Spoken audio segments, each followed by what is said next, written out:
This is a Frank podcast.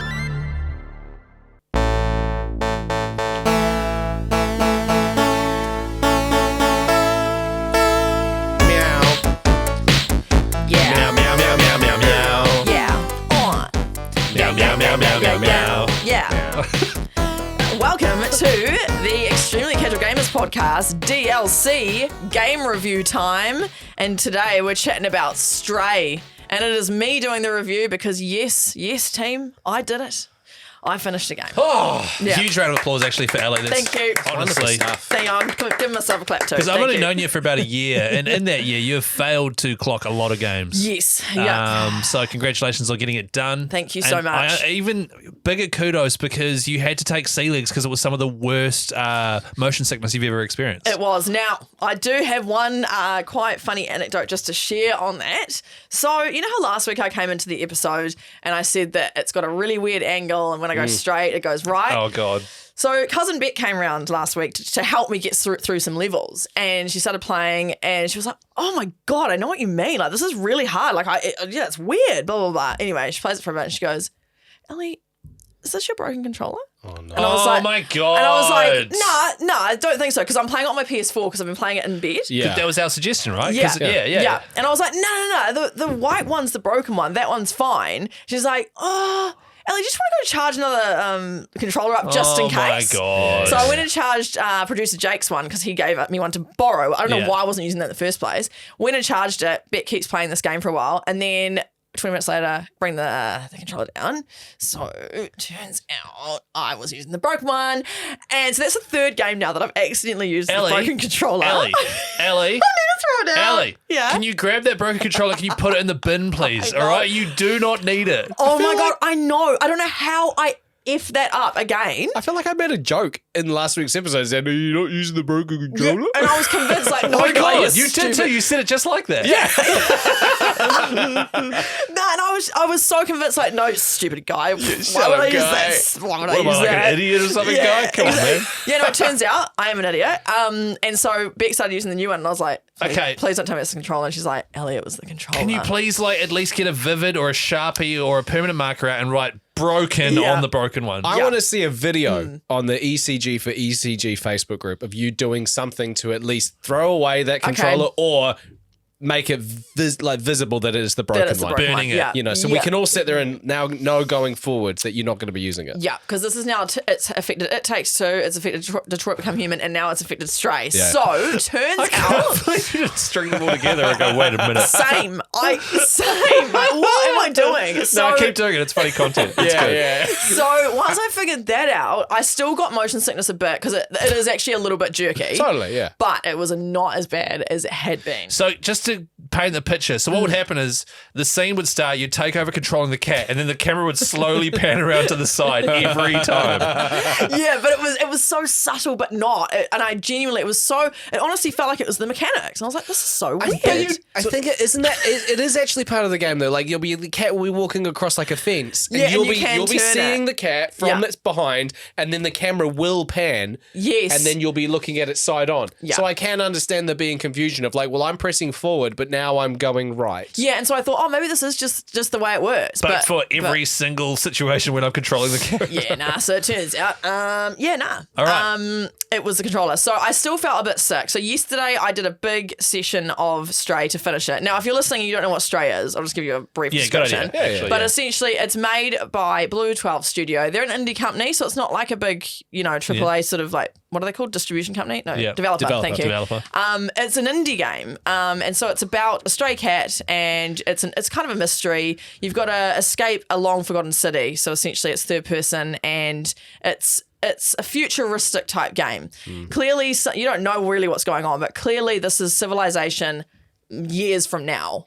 And so you got to figure out what's going on. Yeah. And because you're a cat, you're very nimble and you can do things that everyone else can't. I remember like a year or two ago when it came out, it was the big thing because you got to finally play and behave and live as a cat. Yes. Yeah. And that was the thing everyone was really keen on. Yeah, so that's what attracted it to me first. I was like, oh my gosh, I want to play a cat. And so the first bit of the game, you're kind of doing the tutorial stuff, and I enjoyed that bit. However, I will say that there were elements of this game that were actually almost too intense for me. So there were, and again, when you're listening to this review, remember this is from my lens, and I'm quite like, I don't really like any sort of like chasing or any danger when my heart rate rises. I just want to play the story. So there was a little bit of that. And I haven't squeezed a PlayStation controller since I was about 8, and I found myself doing it this weekend. So that's another controller broken. Yeah, there were just moments where it just made me angry, because one thing I will say for me personally is that the checkpoints were too long. Yeah. So if I got right to the almost end of the checkpoint and I screwed it up and died, I had to go all the way back, and I struggled with the repetitive, jump over that, go onto that, jump through the window, oh God, I got bored at that. Right. Maybe it was a bit of like, because I wanted to finish it. Yeah. I was like, this is boring. No, I get that. Yeah. Yeah. So I'll go through kind of like my personal notes first, just so from my perspective, and then I'll go through 5 categories that like were just kind of quirky and cool, and I'll rate them. So I'm a chill narrative gamer, as I mentioned, and I really enjoyed playing the cat, but I didn't realize it was going to be sort of as dark and as serious as it actually was. I had no idea, Yeah, it's a bit more intense, and it did take me a while to get into. As you guys know, I haven't really been playing it, and even when I started playing it more, and I knew I wanted to finish it before last night, I still struggled to just get into it. So you didn't vibe with it at all? Like, you didn't really go, I'm really enjoying this at any point? Not like Detroit Become Human, but then I did. Once I probably played like 5 hours, it was at that point where I was like, oh yeah, I'm enjoying this now. I think I just had to get to know it and get the mechanics and understand the controls and all that kind of stuff. So it did take me a while to get into, but maybe it wouldn't be the same for other people. Because again, I haven't clocked many games in my life. I think definitely it wouldn't be the same for other people. No. I think, you pick it up and just probably be sweet straight away, but I just found it a bit like, no, what's this? There was also a bit of terrifying artwork. Like the artwork was really cool. It was colourful in scenes. It was dark. It was gloomy. But there were things like a lot of like fans, like spinning fans, like air conditioner unit fans, thing that you have to extract to fans. Yeah, and I don't like those. So that was a bit scary for me personally. And also there's this one scene where there's like massive giant eyes popping out of the walls. Did you do That's basic, because I played it. I'm like just past that bit. I hated it. Oh my God. I was like, I wasn't expecting it. I was like, I just want to be a cute little cat escaping the city. You're playing Stray? I had played no it. idea. Oh, right. No, so I played it not too long And you after didn't it finish came it? out. No, I didn't finish it. And every single time we talk about But it, that's Ellie's thing. I know. Yeah, don't steal my character. No, I do want to get back to finishing it. Yeah, but it is good. Like, I was just it was yuck. and those little orange monsters that like chase you. Yeah. See, that was stressful for me. Yeah, very See, stressful. isn't this interesting? So, Spider-Man 2, I am literally, if it was either of you two, you would have put the controller down by now and changed to a different game. Yeah, I probably. finished it. Instead, I know, but like if you had played as much Spider-Man, then Miles Morales, then Spider-Man 2. Yeah. You'd be like, okay, I'm sick of this now. I'm putting it down. Yeah. My brain is like, you cannot put it down until you have finished that game. Yeah, right. So I've stopped gaming as often. Yeah. As a result of that, I can't put a game down. I wish I could. I can't do it. I have to finish it. Oh, okay. I see what you mean. Yeah, the bit you're up to, Guy. After that was actually when the artwork actually got quite cool, and like I pushed through after that because I actually quite enjoyed it after that. It was the last 2 or 3 chapters that I really enjoyed. Yes, as I mentioned before, some of the checkpoints just too long, and I just got sick of having to repeat things. Yeah. And it doesn't manually save every second. It's like you have to go all the way back to the checkpoint, and I don't love that. There was no free jump, which I found interesting. What is free jump? Like, you can't just roam around free. You can't just jump on things. You have to wait for the X to show up and then press X. Yeah. Oh, so right. it wasn't That's as like weird. free as you would have thought playing a cat, right? Like you'd think, Just straight up open world. You can jump, you can climb, blah, blah, blah. But it wasn't. It was a bit more linear. Like, it was sort of telling you where to go. It's less you can play as a cat and more you play as a cat. Yeah, I don't know, they sound very similar, but it's like... No, but exactly. Yeah, exactly. Yeah, there were a couple of times I wanted to snap the controller because of my patience. There was a nice story, sort of. It's quite. It goes into like a futuristic theory of what the world could be if robots and AI, And did the narrative grab you? Because I know, as you say, you are a narrative gamer. Yeah, it did. It didn't grab me as much as Detroit Become Human, but that's also because I had decision-based sort of like, stakes in that. It grabbed me. I definitely wanted to know what happened. I was playing it to know what happened. And yeah, as the cat, you're sort of playing the little hero in a way. And it goes into the ethics of artificial intelligence. So again, kind of right up my alley. Yeah. So overall, like, I did enjoy it. It wasn't quite what I expected, but I would play it again because it is you could play it again because you can. There's lots of things I didn't get. Like side quests and stuff. Yeah, okay. For sure. So yeah, story I would rate out of 5. I rated it 4. Like it was quite. It made my brain think. It made me go, Right. oh yeah, what if it did happen? What if it really got me thinking. And I quite like that theory.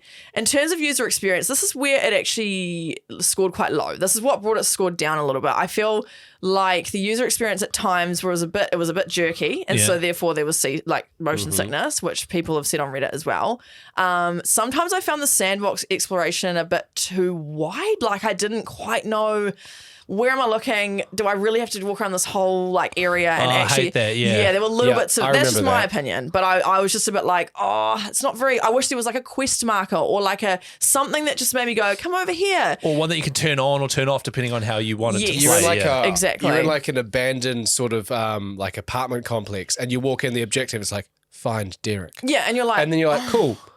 Oh, I've just got to find him. Yeah. And it's like you're a tiny little cat and you just have to talk to every single person. And it's Right. like, it's too big. And you can't say, give me some direction That's here. kind of how I felt. What I will say is the artwork was quite clever. There were little hints in the art, like on like the air conditioning units, there'd be ribbons blowing out of it to kind of indicate jump on here. So there was indications, but even then it was just sort of like this area is so big. I don't know. Ugh. So that was a bit long for me. No quest markers, and no free jump really tripped me out as a cat. I thought that as a cat you'd be able to jump around.